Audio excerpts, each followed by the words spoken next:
Hey everybody, welcome into The Spread, NESN.com's football picks podcast. I'm NESN.com's Mike Cole, joined as always by Andrew Cacciatorian on my left. Andrew. Ricky. I said Andre. I said Andrew. Holy moly, we're off to a great start. And Ricky Doyle on my right. Got that right. Andrew, how we doing? Andrew Jones. I see you took the jacket off. Yeah, it was cold this morning. You came in here ready to roll, looking all bundled up. Yeah. Dude, it's not that cold. It's October. It's around this time of it's year, gonna be start February wearing more before you know ties. it. That's when we get into the weather talk. It's October, November, December. I start wearing more ties. You look more professional at the same time. Keeps your neck warm. Sure. And I have a grizzly beard right now that keeps my do. face warm. Really going against our global warming discussions of weeks past, but that's okay. All right. So yeah, we have a podcast where we make football picks. That's starting now. I don't have the records. Okay, that's great. Do you have the records? I don't have the records. No. You have one job in the prep of this show, and that's to get the records, and you don't have the records. He's too busy bossing us around today. We're doing this by his schedule. No, I'll get the records. No, it's fine. No, records. we don't need the records. We didn't do very well last week. I didn't do well. Speak for yourself. I think I did pretty well. Ricky, Okay, well, Ricky did well. Great. No, It's we're not convenient gonna, you guys miss the records when I have a good week. Oh, You know, it's nice of you guys. I went 0-3 on the show. I know I that. finally- 5-1. All right, 5-2. great. This is Hold on. ridiculous. What are we doing? Yeah, right. let's just go. Jesus Christ. Well, you see the records. All right, Check them out in the picks column This on is off Thursday. to a tremendous start.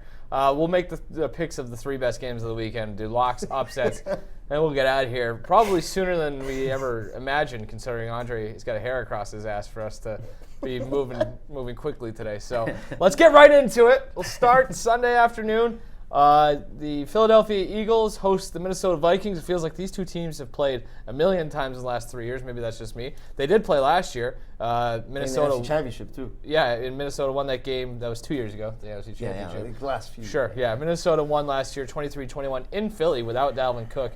Went back and looked at that one. That was a confusing game. I really don't know how Minnesota won that, but that's neither here nor there. The Vikings, as it currently stands, are 3-point favorites off of their convincing road win last week against the Giants. The Eagles, meanwhile, coming off a convincing win of their own against the Jets. Potential playoff preview here. A lot of playoff positioning at stake. Let's see. Let's start with Ricky. Who do you have in Vikings-Eagles? So I'm probably going to regret this because multiple times throughout the course of this season and even last season, he sat here and wondered why the Vikings weren't better than they were. And a lot of that, you could argue, comes down to the quarterback play, which you saw a few weeks ago against the Bears in a big game. It seemed like they finally figured a little something out offensively this past week. I don't know. While I do have the concerns about Kirk Cousins winning in a big game against a team with a winning record, I'm going to ride with the Vikings one more time.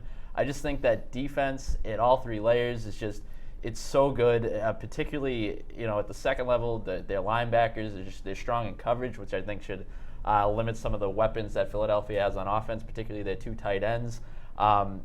Eagles still figure to be without Deshaun Jackson, who I think adds a whole new dynamic to that offense. So that's another thing kind of working against them. I just think that Minnesota defense, just to point out a few things, Pro Football Focus has them number one ranked in run defense, number one ranked in tackling, number 5 in coverage. They're also first in opponents' yards per completion, just ahead of the Patriots, Bears, Panthers, Cowboys, and Bills, most of which boast elite defenses. So at home in this game, I will lay the points and I will take the Vikings. I agree with you, Ricky. I'll take the Vikings too. And you mentioned the Eagles' run defense and how great it is. 3.2 yards per carry allowed, second best. They haven't faced a great running team yet.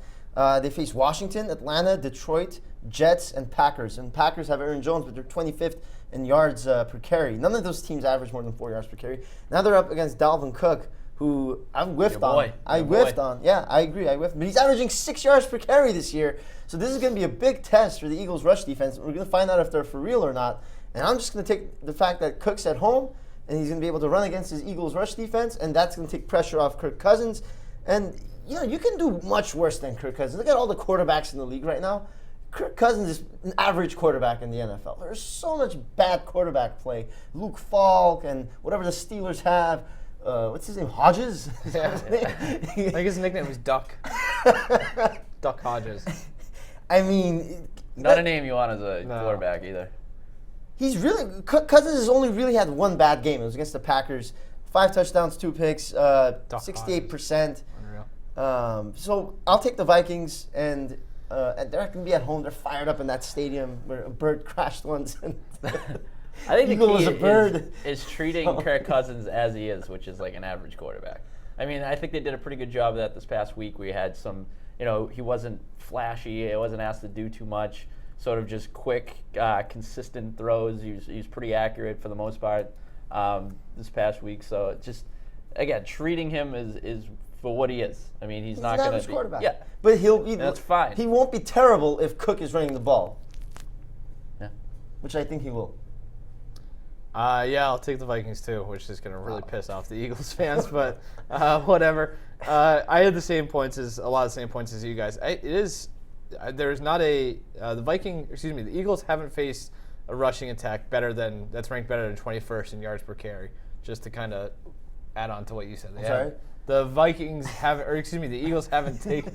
You could have just been like, yeah, that's a good point. I know, I had the same exact point. I was just adding to that. None of those teams rank higher than 21st.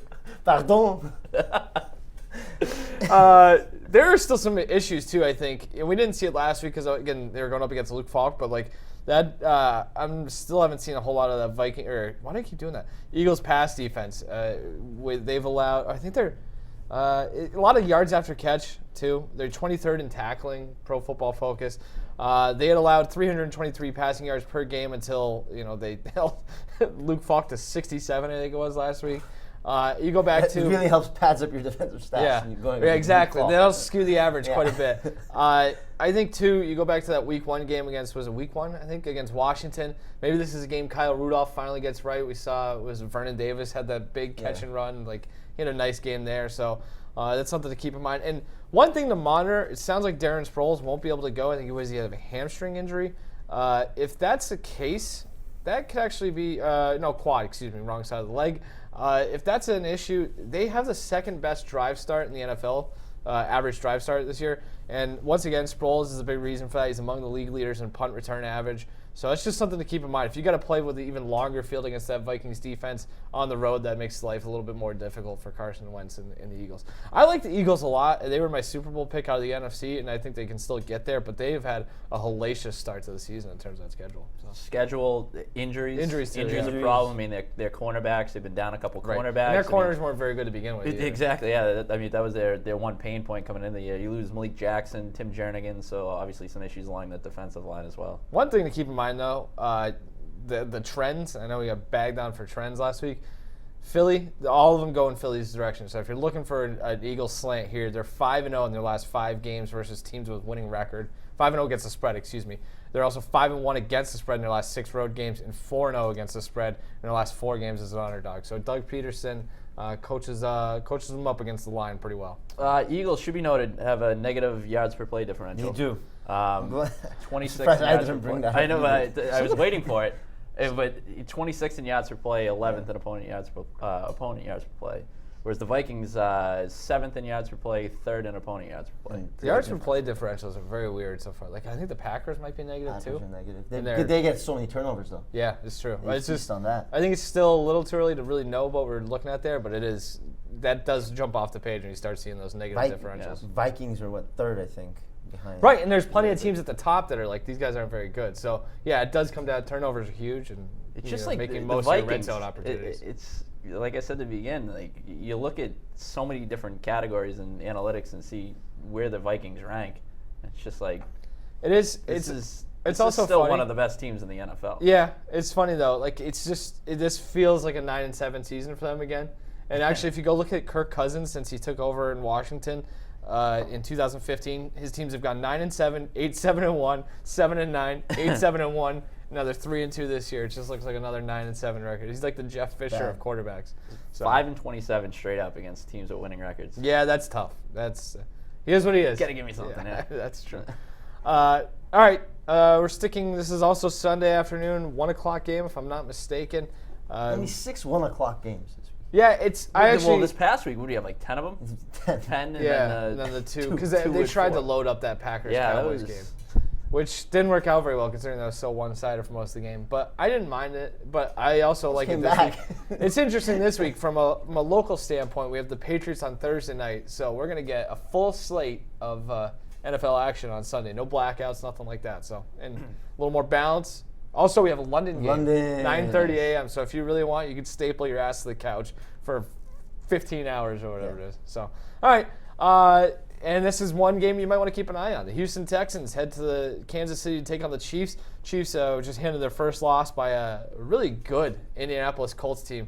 I don't know if we'll get to the Colts at all in our show today, but they, a light applause for what they've been able to do so far this year. But like I said, they handed the Chiefs their first loss of the season. Kansas City pretty banged up. We'll get into that a little bit more as we go. But Patrick Mahomes is dealing with an ankle injury by the looks of it. Doesn't seem to be a huge issue, but it's something to keep in mind. It feels like he's been kind of hobbled for most of the season. I do think it's interesting to note here, this game opened at a 7.5 across most books. The Westgate had it Chiefs favored by 8 on Monday morning. It's already been bet down to, we're going to go with -5. Is that? Yeah. So we'll get the Chiefs laying 5 here at home against Houston. So that number has taken a pretty sharp fall despite, I think, in most places, a majority of the tickets on Kansas City. So it seems like a lot of the smart money is coming in on Houston, getting that number while they still can up near a touchdown. So I think this would be a great game. I think especially with Kansas City's issues right now, it kind of levels the playing field a little bit. So Andre, where do you see this one coming down? Taking the Texans with the points. We saw what Deshaun Watson can do last week when he's not running for his life. And he made some changes to his own. It wasn't really his offensive line that did anything. It was what he did. First 4 weeks of the season, time of release was 2.92 seconds. He cut that by half a second in week 5, 2.43 seconds. That's the best of his career. And that was his first ever game where he finished with a pressure rate under 10%, and he took no sacks. Interesting. So maybe there's something going on over there. Maybe they're working with Watson to get a quicker release, and if that's the case, I love Watson. I think he's one of the best quarterbacks in the league. He's only had 1 pick this season despite all the pressure he's received. And his offensive line is also healthy. Everybody's healthy, and that's happened twice this season when they played the Chargers and the Falcons. And in those 2 games, he had 777 yards, 8 touchdowns with a pick. I like the Chiefs. These are 2 teams who are first and second in pass plays of 30 or more yards. So see a lot of big plays, and I'm going to take the points, and I'm going to take Watson. I think it'll be a close game, but I'll take the Texans. Yeah, to go off your point, too, with the offensive line, they're not going to be facing a very vaunted pass rush here with the Chiefs. I mean, I know a lot of the flack for the Chiefs defense centers around their run defense, but they really have not generated much of a pass rush this year. And I mean, you just look at the turnover dating back to last season. I looked at it today. You get the top 8 players in sacks for them last season. Chris Jones, hurt. D. Ford, now with the 49ers. Justin Houston, who just wreaked havoc on him on Sunday night with the Colts. Alan Bailey's with the Falcons. Xavier Williams hurt. Breland Speaks out for the season. Ron Parker gone. Terrence Smith gone. That's 49.5 sacks that you're replacing. And they just have not been able to do it this year. 21st in sack percentage, 20th in sacks. That stacks up against 8th in sack percentage and 1st in sacks than the regular season last season. So that pass rush not getting to the quarterback is creating some problems. I think you're seeing that in the secondary where they're taking some stupid penalties that happened against the Colts in that Sunday night game. And with it, you mentioned the Texans' offensive line. It's improving. I think Laramie Tunsil has probably his best game so far with Houston. So I also like Houston. I liked it a lot better when the spread was up around 8, 8.5, 7.5, whatever, that ballpark. But even with the 5, I like the Texans. I like the points. Also, if there's one quarterback in the NFL right now that I would like to have, and it's sort of, if this game turns into a track meet with Patrick Mahomes, it's Deshaun Watson. So I like the Texans this game. Yeah, I like the Texans as well. I'll take the points.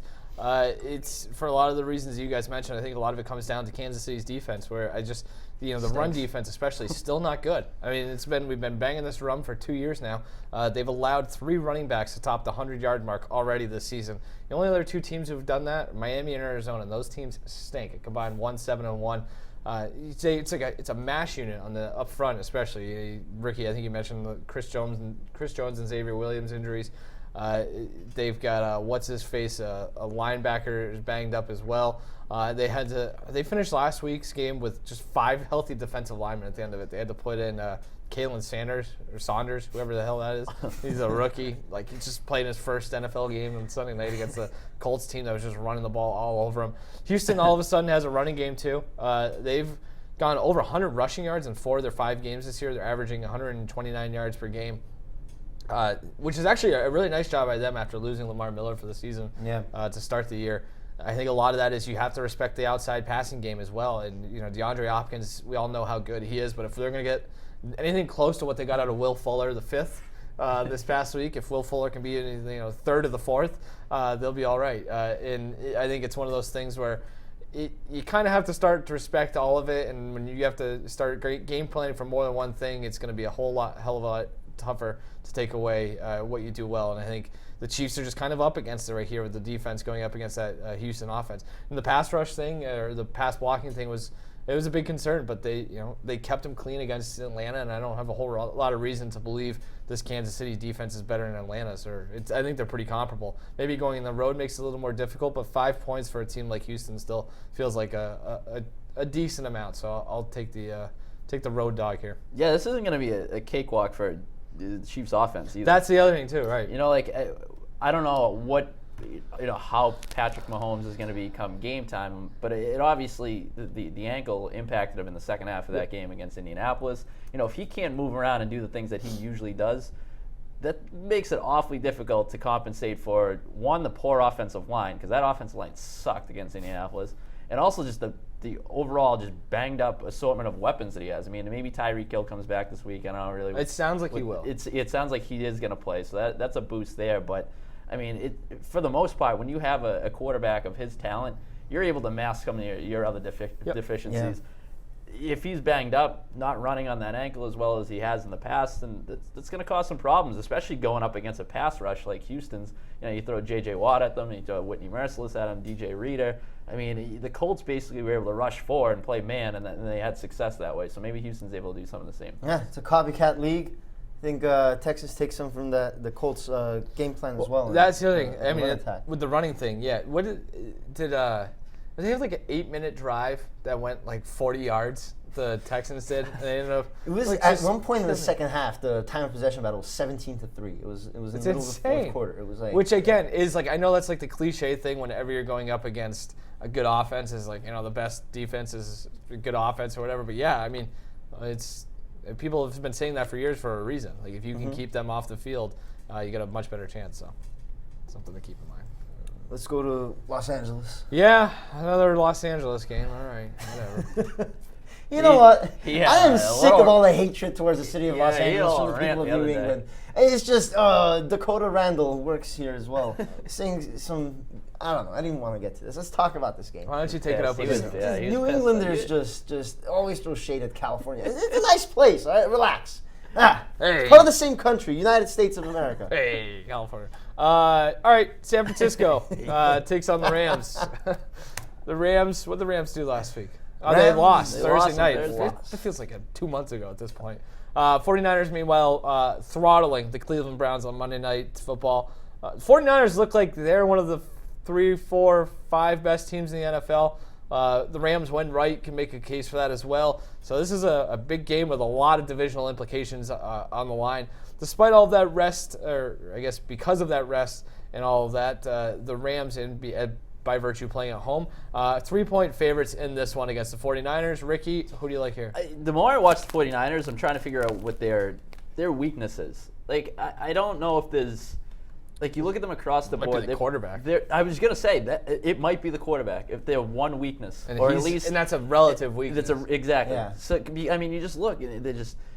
they're solid in run blocking, pass blocking. They stop the run. They're great in coverage. I mean, special teams is even excellent. So this is a team that I'm starting to buy into more and more. I also think they're just very well coached. I mean, you watch some of their rushing attack and the way in which they have like the zone running game going. They're used to the 21 personnel and just their ability to just space you out and just pick up yards, in unconventional ways. So.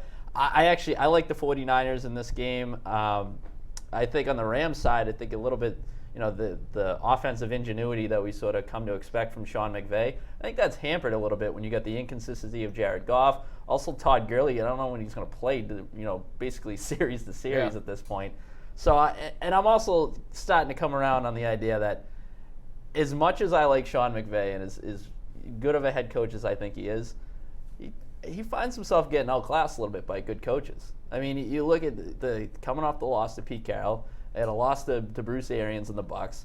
Dating back to last season, their losses came to Bill Belichick, Sean Payton, Doug Peterson, and Matt Nagy's kind of the outlier. But it just seems like when they're, when he's faced with a tall task against some coaches who can match his wits offensively or even defensively, they tend to struggle a little bit. Chicago, Vic Fangio with that, So it's just, I don't know. It's just an interesting. Gotta get my Vic Fangio. Interesting thing to note that when sort of the level of coaching competition is up there, the Rams have come back down to earth a little bit. He has smacked around Shanahan, but again, the 49ers haven't been. This is the best team Shanahan's had in San Francisco by far. Any concern for you about the Kyle Juszczyk injury? I think that's yes, It's, and it sounds like they're not going to have him. Juszczyk, the 49ers fullback.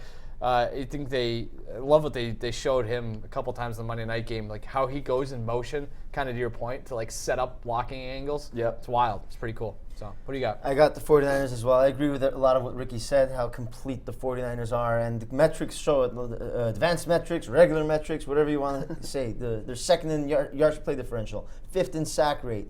They've allowed the second fewest receiving yards to running backs. It's Todd Gurley, you can call him a pass-catching running back. He's effective in the pass game. They're great in turnover differential. The Rams aren't. They've allowed the fourth fewest passing yards per attempt.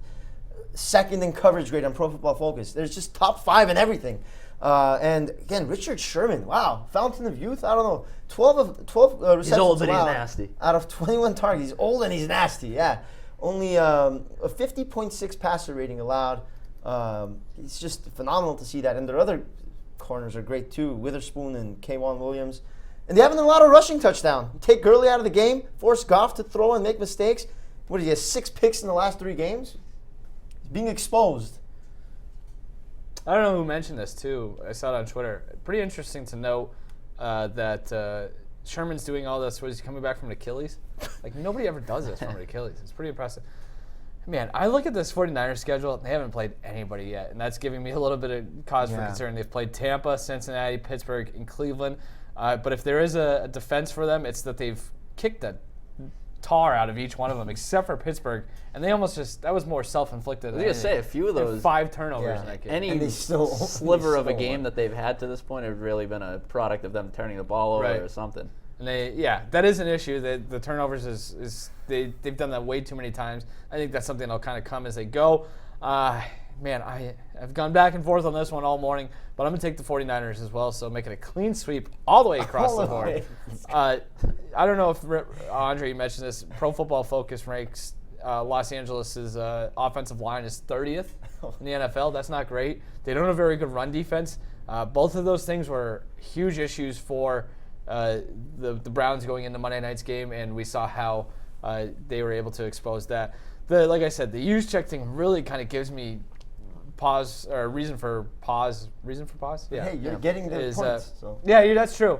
But I will point out that Warren Sharp hadn't updated his stats site yet, but going into Monday night, San Francisco used 21 personnel, more than anyone else in the entire league, and they're averaging 4.5 yards per carry. So losing him is big. They'll throw it to him, he'll run with him, but I think Shanahan is that smart as he'll find a way. And I got to imagine with what they do with their running backs in the backfield, it's they're coming in and out. I think maybe he finds a way to kind of hit the ground running and not really miss a step with even without Juszczyk, who might be one of their most important, especially offensive players. But Goff under pressure, 68.6 passer rating according to Pro Football Focus.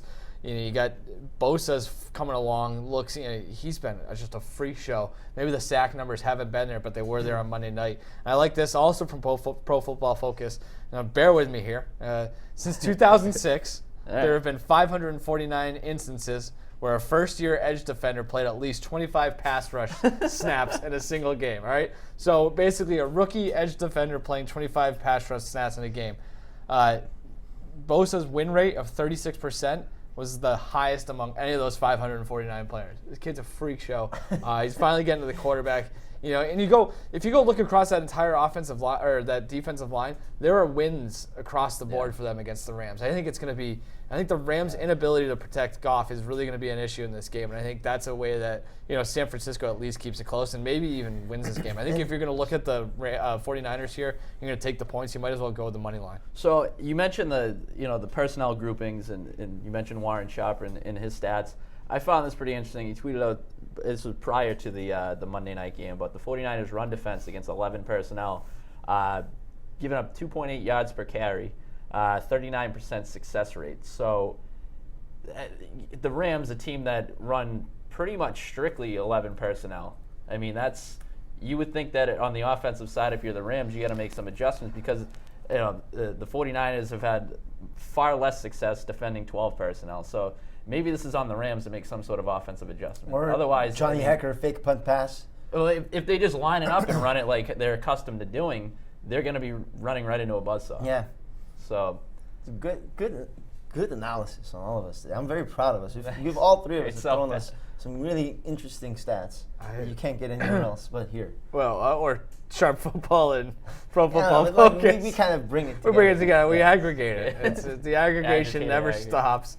I tried to look it up, but I can't do it right now because I do think that my computer sucks. But what Ricky said about the 11. Yeah, makes sense. Yeah. All right, locks. I like the Packers. I'm gonna be less analytical here though. Okay. I think Aaron Rodgers sees that he's lost 4 straight games against the Lions. He knows that. He's ready.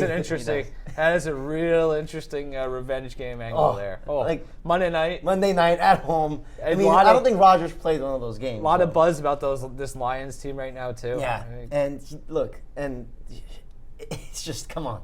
We saw the last 2 weeks what happened to the home team on Monday night. And the Steelers just came out and crushed the Bengals, and they had to just get a get-right game. Yeah. And I don't know what that means with this game, but yeah. It is. Just Rodgers knows that the Lions have beat the Packers 4 consecutive games, and he's not going to let it be 5 consecutive games. And a sad state of affairs. The guy never throws picks. Green Bay looked great against Dallas, obviously. But their biggest weakness is stopping the run. But I don't really look at the Lions as a run attack team, and that just doesn't scare me. They average fewer than 4 yards per carry anyway. And it's just Rodgers, 3 interceptions since the start of last year. What the hell? I mean, he doesn't ever take risks, but it feels like... What do you mean? It's the NFL. It's the NFL. No, I know. And you know what's funny, too? Is the one this year wasn't even completely his fault. He threw a ball. Yeah, it was a tip ball. You mention that every time I bring up this unreal. stat. No, I'm just saying, like, it makes it even more... All right, so 2 interceptions. No, but I just dumped on him for not throwing the ball enough. Last year, he took far too many sacks. He's been better this year. I think that offense is...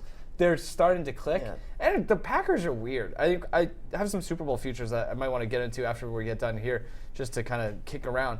I still can't get a good read on them. I don't think they're that good despite being 4-1. Well, I would love they to have a think negative otherwise. yards per play differential. They find ways to win, which I guess is important, especially against. They've played some good teams so far this season, but I don't know. It's still hard to get a good negative feel yards per play differential. Yeah. It's like the opposite so Detroit, of previous years. Right, yes. Where they'll look really good and will somehow manage to lose the game. Now they look pretty mediocre for the most part, and they find ways to win. So I keep telling myself too, as a Packers fan, it's like, well, they're just banking wins right now. Like they have 4 wins. That's worth something. Given the schedule, right? In that division, you take wins all the way. Yeah, exactly. I mean, you just have to hope that it comes together at some point. They know they have a quarterback who's never going to turn the ball over. Yeah. And they spend a ton of money on their secondary. It's about and now they lead the league in turnover differential. What's the thing? It's not difficult to figure out. You're trying to figure out like the totality of it, like how good they are matched up relative to other contenders and whatnot. The one thing we can say is that objectively their defense is much better than it's been. Yeah. So at least they have that going. Darnell Savage on Tuesday in a walking boot, something to keep in mind. Rookie safety has been really good for them. But anyway. My lock, I'm going to go to a game where the line has shifted a bit ever since the Monday night game. That's the Seahawks are now 1.5-point favorites over the Browns. But I do like them as my lock. I couldn't be any less impressed with Cleveland at this point. I think Seattle has a significant advantage at both quarterback and coach. Yeah. Seattle typically plays well against the AFC, 13-4 straight up against AFC opponents since 2015. The Seahawks are coming off a long week because they played last Thursday, so have the extra rest, whereas Cleveland's coming off the short week. I thought you saw the Seahawks really, defensively dial up some pressure against Jared Goff, which we mentioned in breaking down their game against the Niners. I just see them having similar success with some well-designed blitzes, doing it again, getting Baker Mayfield to throw off his back foot, which it seems like he's doing more often than not. I mentioned this to you before we came on too. He just looks small back there. Like the pocket collapses on him, and he's just sort of all out of sorts. So I like Seattle in this game. They also +3 turnover differential to the Browns, -3 turnover differential. Browns also still dealing with the whole penalties problem. So I like Seattle. That Browns-Patriots game in Week 8 is looking worse and worse by the week. Yeah. Mayfield, what is it? 8 of 22, like so Yeah. bad. It's not good. I think they had like 30-something yards of total offense in the second half of that game on Monday night. Yikes. 8 picks already this year, and it's 5 games. And this guy's in all these Geico commercials. I know, that's the What's thing. it- It's like, why do we all... progressive commercials. And the line stinks. The offensive line stinks, but he's not doing them any favors either. That's what Sloppy. you get when you trade away your starter. They trade their starting center in the Beckham-Vernon trade. And now Is he's that starting what- off like an ass with Yeah. everybody Yes. firing back. Yeah. It's sort That's of the thing. reap what you sow. Those receipts come around eventually. So. It's nice when you beat Luke Falk 23-3 in week 2. Yeah. It's like, cool, you beat Luke Falk. Yeah, they've beat the Harbaugh and Gase this year. The coaching thing's And an issue no, too. but the Harbaugh game, that was Chubb going off. Yeah, that's true. That's a good point. For my lock, speaking of coaching mismatches, I'll go with a Thursday night one. So this is not going to be too relevant for too long, but I'll take the Patriots laying the 16.5 points. I don't care against the Giants. The Giants will be without Saquon Barkley, Evan Ingram, Sterling Shepard. Sounds like they'll be without Wayne Gallman as well. I think Ingram might play. I don't know if he's been officially ruled out, so I don't want to say anything out of school, but whatever. If those are like arguably 3 of their 4 best offensive players on a short week on the road with a rookie quarterback going up against the NFL's best defense, a historically good defense so far, coached by arguably the best defensive coach of all time. Not a great matchup. They have a terrible run defense. They're allowing at least 144 rushing yards, or they allowed at least 144 rushing yards in 3 of 5 games. Really, it comes down to, are the Patriots going to play this just to get in and get out and stay healthy? Which they probably will. They should. Dorsett's banged up. Josh Gordon's banged up. Edelman's banged up. It doesn't even sound like Dorsett's going to play. But can the Patriots score 23 points in this game against the Giants? Yeah. I would say Can they score? yes. Can they score 26? I would say yes. So we're looking at, if you can hold the Giants to a touchdown and a field goal or less, you're in a pretty good spot Seems to like cover. Sony Michel figured it out too. Yeah, it's a lot of points, but it's just the Giants are bad, and they don't have any injury luck going into this one at all. So You tweeted this out earlier, I think, about how laughable the Patriots schedule has been. And I feel bad. Exactly, I feel Like, bad I pointing that understand. out, but it's the second so you do it, though, bad. people jump down your Yeah. throat. Yeah. You're like, all right, take it away from me. It's been No, but really laughable. It's just, it's horrendous. Hold on, let me just pull it up real quick. They are, it's ridiculous. They've played so far this season. They've played the Dolphins, the Redskins, the Jets, and the Steelers. All right, so the Dolphins are 0-4, Redskins 0-5, Jets 0-4, Steelers 1-4. Dolphins have been outscored by 137 points. The Redskins have been outscored by 78 points. The Jets have been outscored by 62. Steelers only 15. They still have the Bengals on their schedule, who have been outscored by 56 and are 0-5. They have the Browns game, which is a little bit unfair because we all thought that would be a better matchup than it was, but they're 2-3, have been outscored by 4 touchdowns. And the Giants are terrible too. So it's worked out pretty well. Now, obviously, they do have those other games where you Right. get Dallas, you get Philadelphia, But like it's Kansas just funny. City. Even like the teeth of their schedule Houston. doesn't look as daunting as it did. Yeah. No, 3 or but 4 there's weeks there's ago. this 5-game stretch No, at but- Baltimore, at Philly, Dallas, at Houston, Sure, Kansas City. which looked a That's- lot tougher It's still tough. 4 weeks ago. I mean, those are But we have the best we teams have, in the we have NFL. questions about Baltimore. There are questions about the Cowboys, questions about especially every against the team. good teams. Yeah, sure, but I'm just saying. Whatever. I'm not trying to take anything away from There's it. questions about the Patriots. It's hilarious. Yeah. All right. Have they Andre, played a good team yet? what's your upset? I upset is I upset. my upset. Jesus. I take the Bucks over the Panthers. Nice. Tampa Bay This is London. in London. London game. Tampa Bay's rush defense is for real. Look at these running They're very backs they good, yeah. faced this season. And This could be what a they've good done. game.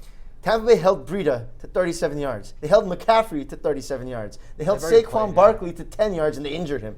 They held Todd Gurley to 16 yards, and Alvin Kamara last week only 62 yards. That's They pretty nuts. go up against McCaffrey this week, and they've already shut him down.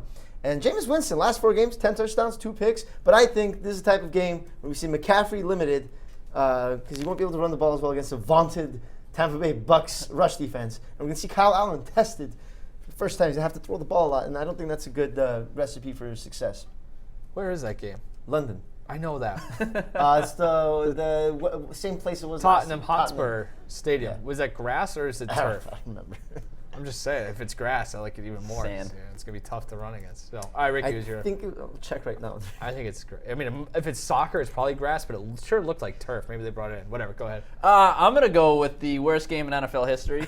Or the best, depending on how you look at it. So we'll see. It is tough. Okay. I'm going to take the Dolphins, 3.5-point underdogs right now against the Redskins, which speaks to how god-awful Miami is. But, screw it. Why not? I guess is part of why I'm going with this. But, you get the Redskins are in flux a little bit with their coaching situation, and it's not exactly like you're plugging in some upstart young coach here. We're going with Bill Callahan, who said pretty much everything you shouldn't say as a head coach and taking over. The reports out of Washington after they fired Jay Gruden too. So it's usually you're lining up to bet the team with the new head coach, right? Right, yeah. Like you come out, you're a new guy, you're playing hard This for is him. the complete opposite. You hated the old guy. People there was reports out there. The Redskins were like, Jay Gruden did dirty. Like it wasn't his fault. We suck. We all suck. Yeah, what do you want?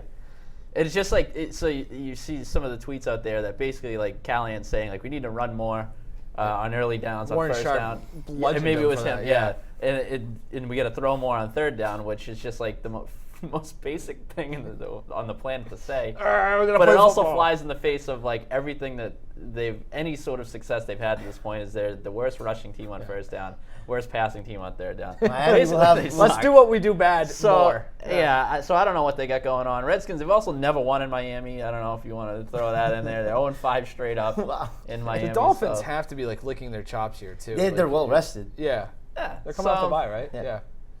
So why not? You don't want to be the worst team in the history of the league. Yeah. Exactly. Interesting. I'll take Arizona. They're catching 2.5 points at home against Atlanta. Arizona's had problems protecting Murray, but Atlanta has the NFL's second worst sack rate.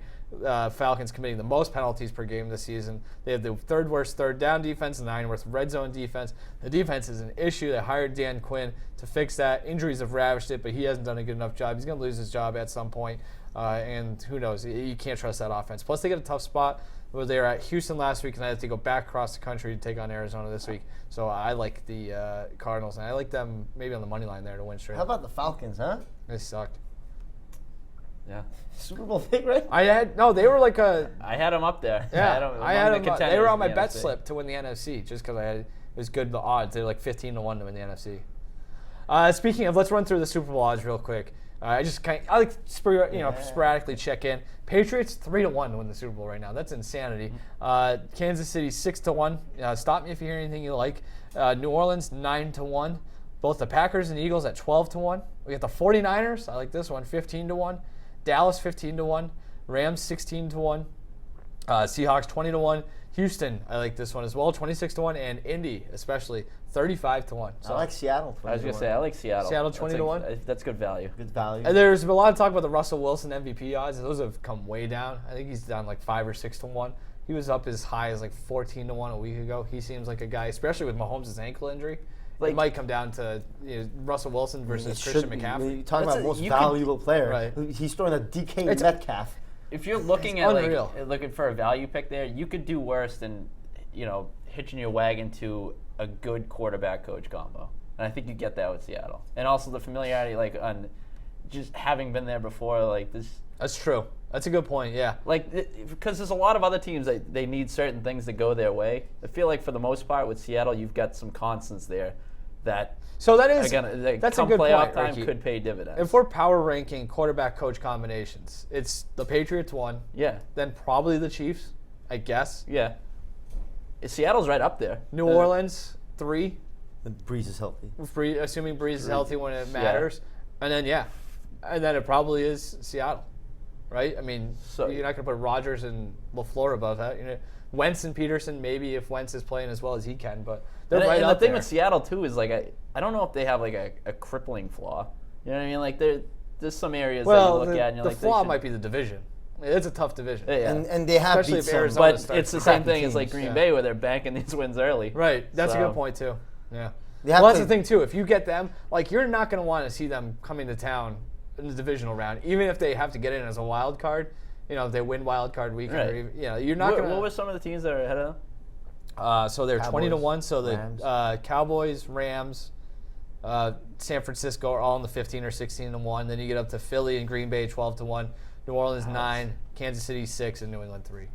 So like I don't have a problem with any of those. No, but I mean for the For odds that value, you're getting at, yeah. the value you're getting at, I trust them more than I would trust. What do you think probably about- San Francisco? What do you think about Indy? I kind of like it. Like if They're could you not see if you get it in on Indy right now at 35-1 and Mahomes re-aggravates his foot or his ankle? I could see it doesn't Indy- take a lot to fall for you to get in the AFC. You have to play the they could get. Patriots. Are they going to get to the No, AFC but Championship and get dump trucked in Foxborough? All right, but Like, in terms of value, you get him at 35-1 now. There's no way Jacoby Brissett comes to if Brady, Foxborough. if Yeah. Brady gets hurt or something like that, you know what I mean? But that would be a very Patriots-like season for Right, them to end that- up so- facing a banged-up No, Colts they're- team. They beat They're Brissett in the AFC title game, and they beat They're- Garoppolo in the Super Bowl. They're 100% going to the Colts are 100% going to the Chiefs in divisional weekend and beating the hell out of them and have to go to play Foxborough and lose 38-7. Yeah, that's It's, exactly. it's happening. It's just guaranteed. All right. Anything else? No. Any baseball thoughts? I thought the Twins were going to win that series. They got swept. I was all over. The Nationals betting strategy I had would have worked out perfectly if anyone did that. Just bet them. I mean, who knows? By the time this gets up, they may have lost their series. But I think there's value in every round with them. I hope they make it. They're fun to What are your watch. thoughts on the playoffs in general? I think I haven't really gotten into it. LDS hasn't been fun, but It's, I think as much it's as- hard to keep track of the LDS. Once we get into the LCS, I'll be ready to go because you know who's playing when. It's just And the LDS has a hard to lot of follow. red teams. The Nationals are red. Cardinals are red. That's my issue too. Yeah, the Braves Braves. are kind of red. Braves are Spread red. out the spectrum a little bit. Forget who's Good playing point. who. Like, Good, yeah, great point. Yeah. That is analysis. All right, let's get imagine out of the here. Red Sox are red. That would be red. too. That would be, yeah. Imagine. The horror. And Jeez. Reds. What a great title.